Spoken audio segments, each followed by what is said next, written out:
Homer was being loud and obnoxious during a movie, which made Marge furious. Carl and the guys kept egging him on, pushing Homer to act even worse.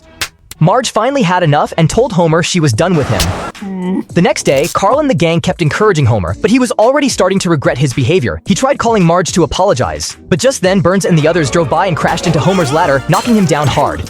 When he woke up in the hospital, Smithers told him he had a concussion and needed rest. Their lawyer advised Homer to take time off to avoid legal issues. Homer was granted an 8-week paid vacation, and he was thrilled. He rushed home to share the good news, but quickly realized that everyone in the family was dealing with their own problems. Not wanting to add to their stress, Homer decided to keep the vacation a secret. He pretended to go to work every day, but instead, he just wandered around town. One day, he even followed around a local drunk who didn't have a job. He stopped by Moe's, but Moe was busy dealing with a raccoon problem.